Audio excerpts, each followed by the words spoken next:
Salutare unicornii mei, bine v-am găsit la un nou DIY pentru îmbrăcăminte, adică haine făcute pentru mine.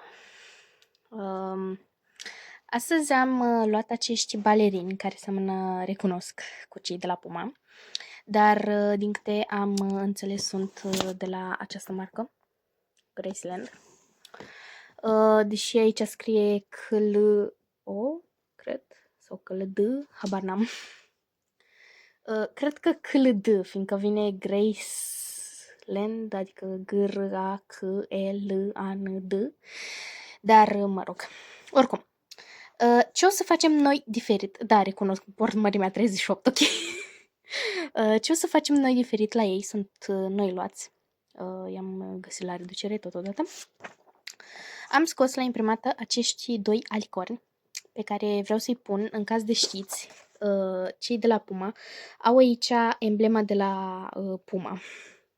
Iar eu vreau să pun acest alicorn ca să fie mai special și făcut de mine, să zicem.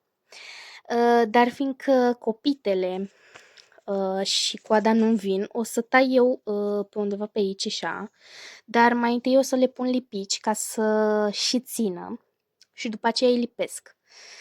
După aceea îi tai și îi lipesc, de fapt. Și o să vă arăt imediat ce o să fac.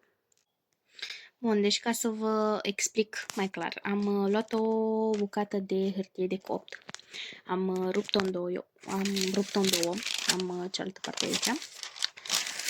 Am pus foaia aceasta cu cei doi alicorni pe ea și practic o să pun lipici, dar vreau să mai aștept ca pistolul de lipici să se încingă, fiindcă trebuie să pun lipici din prima foarte mult, fiindcă altfel o să-mi fac, după cum vedeți aici, o să se creeze un fel de urmă lăsată.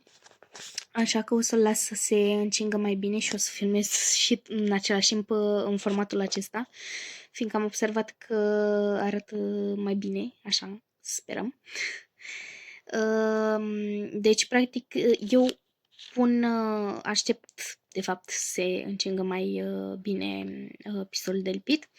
Pun lipici peste și după aceea o să pun foaia aceasta de copt, cealaltă parte, și o să aplatizez totul ca să arate bine. O las să se răcească și după aceea o să tai pe undeva cam ceva de genul.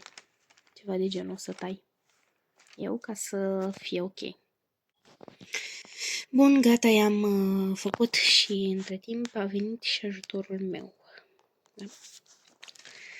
Tot ce mai trebuie să fac e să îi decupez pe lângă, ceea ce nu o să fac cu camera, fiindcă ar fi foarte, foarte greu. Deci, da.